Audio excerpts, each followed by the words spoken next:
नमस्कार दोस्तों, मैं आपका स्वागत करता हूं मेरे इस चैनल पर। दोस्तों, यह वीडियो सामान्य प्रबंधन पर आधारित है जो पटवारी, वन रक्षक और अन्य प्रतियोगिता परीक्षाओं में सम्मिलित होने वाले परीक्षार्थियों के लिए लाभदायक साबित होगा। दोस्तों, यदि आपको मेरा वीडियो पसंद आता है तो आप इसे लाइक करें, शेयर करें और सब्सक्राइब करें। इस वीडियो में सामान्य प्रबंधन से संबंधित 20 महत्वपूर्ण प्रश्नों को सम्मिलित किया गया है। तो आइए दोस्तों, सामान्य प्रबंधन से जुड़े हुए महत्वपूर्ण प्रश्नों को समझने का प्रयास करते हैं।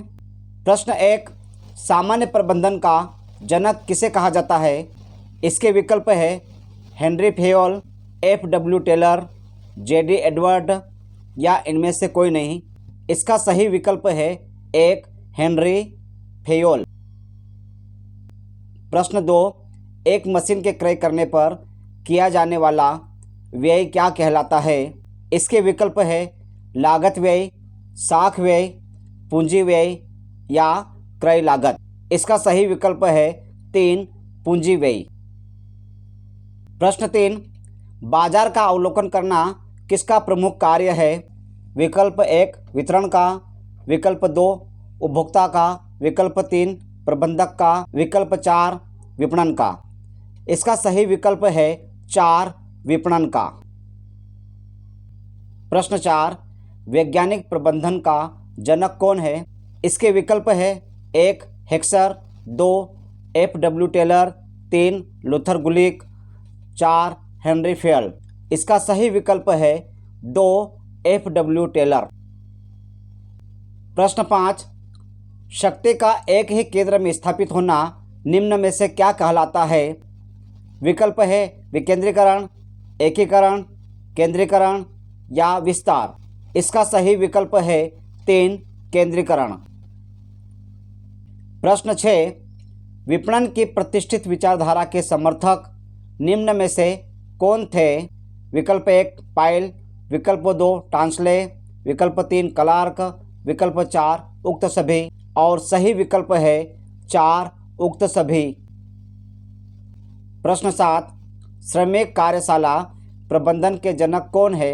विकल्प है Philip Kotler, Karl Marx, J.D. Edward, इनमें से कोई नहीं और सही विकल्प है 3, J.D. एडवर्ड।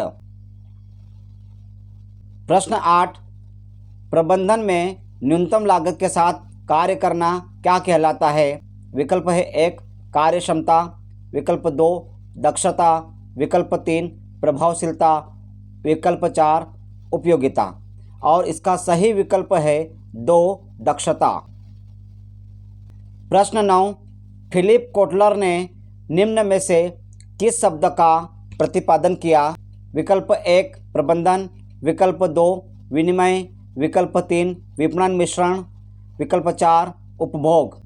सही विकल्प है 3, विपणन मिश्रण। प्रश्न 10, उर्बिक के अनुसार संगठन के कितने सिद्धांत हैं? इसके विकल्प है 1, 6, विकल्प 2, 8, विकल्प 3, 9, विकल्प 4, 10 और सही विकल्प है 2, 8 सिद्धांत। प्रश्न 11, सामाजिक मनोवैज्ञानिक संगठन निम्न में से किस प्रकार के संगठन होते हैं? विकल्प 1, संस्थागत, विकल्प 2, औपचारिक, विकल्प 3, अनौपचारिक, विकल्प 4, स्थायी और इसका सही विकल्प है 3, अनौपचारिक। प्रश्न 12, किसी वस्तु के मूल्य निर्धारण को सबसे अधिक कौन प्रभावित करता है? विकल्प 1, समाज, विकल्प 2, मांग, विकल्प 3, विक्रेता, विकल्प 4, बाजार और सही विकल्प है 2, मांग। प्रश्न 13, समन्वय स्थापित करना निम्न में से किसका प्रमुख दायित्व है? इसके विकल्प है 1, कंपनी, विकल्प 2, मालिक, विकल्प 3, प्रबंध, विकल्प 4, कर्मचारी और सही विकल्प है 3, प्रबंध। प्रश्न 14, औपचारिक संगठन में सत्ता का प्रभाव किस ओर होता है? विकल्प 1, ऊपर से नीचे, विकल्प 2, नीचे से ऊपर, विकल्प 3, दोनों ओर, विकल्प 4, इनमें से कोई नहीं और सही विकल्प है 1, ऊपर से नीचे की ओर। प्रश्न 15, दो या अधिक व्यक्तियों के मध्य विचारों तथा भावनाओं का आदान प्रदान क्या कहलाता है? विकल्प 1 बातचीत, विकल्प 2 माध्यम, विकल्प 3 संप्रेषण, विकल्प 4 सक्रियता। और सही विकल्प है 3 संप्रेषण। प्रश्न 16, लोक लेखा समिति निम्न में से किस पर नियंत्रण करती है?